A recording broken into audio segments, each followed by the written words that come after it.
اعوذ باللہ من الشیطان الرجیم بسم اللہ الرحمن الرحیم واستعینوا بالصبر والصلاۃ ان اللہ مع الصابرین ان اللہ ملائکۃ یصلون علی النبی یا ایھا الذین آمنوا صلوا علیہ وسلموا تسلیما اللہم صل علی محمد عبدک ورسولک وصل علی المؤمنین والمؤمنات والمسلمین والمسلمات۔ انسان کی خود غرضی کے واقعات حضرت فرما رہے ہیں۔ ایک بڑھیا کا واقعہ بتائے کہ جو ہمیشہ کہا کرتی تھی، ان کی بچی بیمار تھی کہ اے موت پہلے مجھے لے لینا۔ بڑھیا کی محبت میں کہا کرتی کہ اے موت مجھے لے لینا، بچی کو چھوڑ دے۔ ایک دن وہ گھر میں بیٹھی تھی کہ اس کی یا کسی اور کی گئے محلے میں کسی گھر چلی گئی اور ہانڈی میں منہ دیا تو پھنس گئی اس کی سینگوں کے درمیان۔ وہ جب گھر کے دروازے میں گھسی تو سمجھی یہ مالک الموت آ گیا ہے۔ حلیے سے گھر آئی تو بڑھیا سمجھی کہ یہ موت ہے جس کو میں روزانہ پکارا کرتی تھی، تو گھبرا کر کہتی ہے گفت اے موت من نم ہستیم پیر زال غریب منتیم منتیم۔ اے موت میں ہستی نہیں ہوں، گفت اے موت من نہ ہستیم۔ وہ تو سامنے پلنگ پر پڑی ہے، میں تو غریب بڑھیا ہوں۔ موت کے خیال سے ہی ساری محبت اور ممتا جاتی رہی۔ اب وہ موت سے کہتی ہے کہ ہستی وہ پڑی ہے، اسے لے لے۔ بات یہ کہ انسان بڑا خود غرض ہے، اس کو اولاد سے محبت بھی اپنے حظ نفس کے لیے ہے کہ ان کے تماشے اچھے معلوم ہوتے ہیں، اور یہ جو بعض لوگ کسی کی محبت میں جان دیتے ہیں، شاید کوئی یہ سمجھے کہ وہ دوسرے کو اپنی جان سے زیادہ عزیز سمجھتا ہے۔ یہ غلط ہے، بلکہ وہ بھی حظ نفس کے لیے جان دیتا ہے، کیونکہ وہ رنج عشق کے تحمل سے اپنے کو عاجز سمجھتا ہے، اور جوہر کی وجہ سے موت کی تکلیف کو اس سے اخف ہلکا سمجھتا ہے۔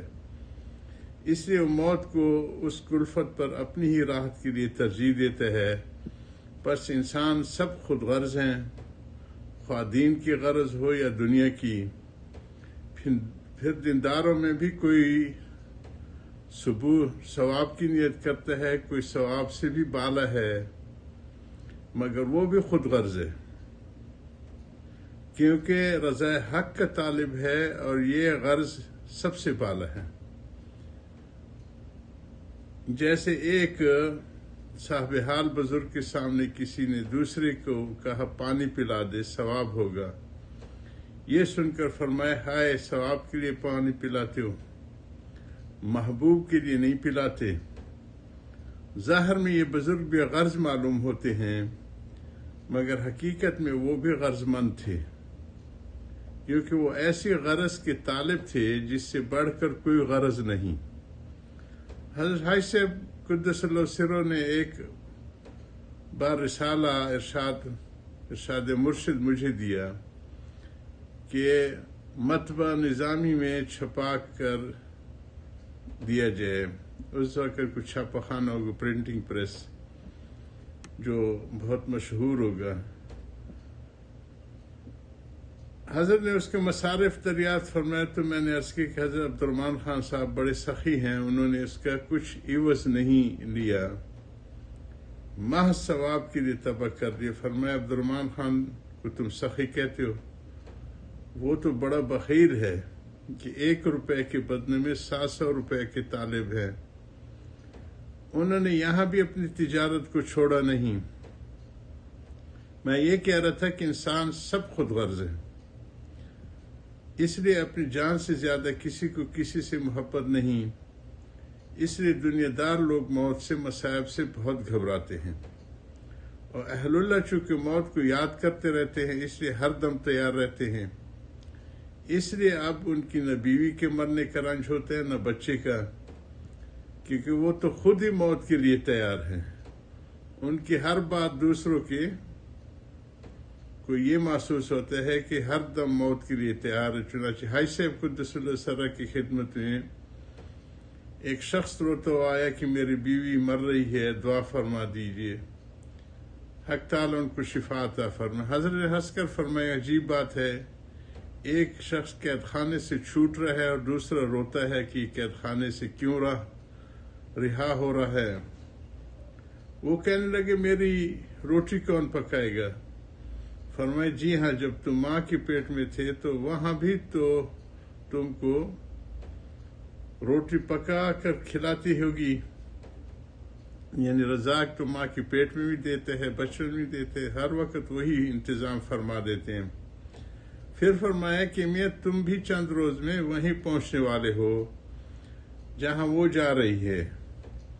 میں نے دل میں کہا کہ آئے بیوی کی موت سے بچانا اپنی موت کی بچانے آیا تھا اور اپنی موت کی بشارت لے چلا۔ اس وقت تو حضرت ہنس کر باتیں کر رہے تھے، اس کے بعد ایک ایسی بات پر برہم ہو گئے جو آج کل برہم ہونے کی بات نہیں سمجھی جاتی بلکہ حب دین کی بات سمجھی جاتی ہے۔ وہ کہنے لگے کہ حضرت فلاں شخص نے مجھے مدینہ لے جانے کا وعدہ کیا تھا، اب وہ وعدے سے ہٹنے لگے، دعا فرما دیجیے کہ وہ مجھے مدینہ لے جائے۔ بس حضرت یہ سنتے ہی برہم ہو گئے، فرمایا ہمارے سامنے شرک کی باتیں نہ کرو، غیر اللہ پر اتنی نظر کہ اس کے ہی لے جانے سے تم مدینہ پہنچو گے۔ حضرت کی مجلس سے بیٹھ کر بات بات پر یہ محسوس ہوتا تھا کہ ہر دم موت کے لیے تیار ہے اور ہر کام میں خدا تعالیٰ پر نظر ہے۔ اب ایسے شخص پر موت گناہ کیوں ہوگی اور کسی مصیبت سے کیوں پریشان ہوگا؟ غرض جس مصیبت کے لیے انسان پہلے سے آمادہ رہے اس پر وہ مصیبت خفیف ہو جاتی ہے۔ اس لیے اللہ تعالیٰ نے سیقول السفہاء من الناس میں صحابہ کو پہلے مطلع فرما دیا کہ تحویل قبلے کے وقت تم پر اعتراضات ہوں گے، ان کے لیے آمادہ ہو جاؤ۔ اس سے معلوم ہو کہ اللہ تعالیٰ نے اس کا اہتمام فرمایا ہے کہ آئندہ واقعات سے مسلمانوں کو زیادہ رنج کلفت نہ ہو، اس لیے شریعت کی تعلیم کا حاصل کرنا ضروری ہے، کیونکہ اللہ تعالیٰ نے اس تعلیم میں اس کا لحاظ فرمایا ہے کہ پریشانی اور غم اس سے ہلکا ہو جاتا ہے۔ میں ایسے ہی مضمون بیان کرتا ہوں کہ اس کے استحضار سے کسی غم میں ثقل نہ رہے، بھارے پن نہ رہے، غم بھاری نہ ہو جائے۔ یہاں تک دائی اور محرک کا بیان تھا جو اس کے ساتھ ساتھ جڑے ہوئے اثرات ہوتے ہیں۔ اور اب میں مضمون کے حاصل حقیقت کے لحاظ سے بتلانا چاہتا ہوں۔ اس مضمون کی حیثیت اس عنوان سے جو آج بیان ہوگا شاید کبھی سننے میں نہ آئی ہوگی، اسی لحاظ سے یہ تعلیم جدید ہے۔ اس لحاظ سے یہ تعلیم جدید ہے، گو فی الواقع علوم دینیہ سب قدیم ہیں، مگر ہمارے علم و سماع کے لحاظ سے کہ ہمیں پہلی دفعہ اس رخ سے اس کا بیان ہو رہا ہے، ہم سن رہے ہیں، بعض علوم جدید ہوتے ہیں کیونکہ ہم نے ان کو سنا نہیں یا خاص عنوان سے نہیں سنا۔ خلاصہ آیت کا یہ ہے کہ جنگ بدر میں، اور بدر ایک موقع کا نام ہے وہاں پہ پہاڑی مدینہ منورہ قریب جہاں غزوہ ہوا تھا، کچھ کفار قید ہو کر آئے تھے جن کو فدیہ لے کر چھوڑ دیا گیا۔ حق تعالیٰ کو یہ امر ناپسند ہوا جس کے اوپر ذکر ہو چکا ہے۔ اس کے بعد ان قیدیوں کے متعلق ہے ارشاد، اے نبی صلی اللہ علیہ وسلم، ان لوگوں کو جو آپ کے ہاتھوں میں قیدی ہیں فرما دیجئے کہ اگر اللہ تعالیٰ تمہارے قلوب میں کچھ بھلائی دیکھیں گے، مراد ایمان ہے، تو تم کو اس مال سے بہتر عوض عطا فرمائیں گے جو تم سے اس وقت فدیہ لیے گئے ہیں، تمہاری مغفرت فرما دیں گے۔ مراد یہ ہے کہ اس سے جملہ من عطا فی دنیا سے مراد ہے، اور جملہ ثانیہ میں اجر آخرت مراد ہے. یغفر لکم یعنی آخرت میں تمہاری مغفرت فرما دیں گے. واللہ غفور رحیم کہ اللہ تعالیٰ بہت مغفرت فرمانے والے ہیں.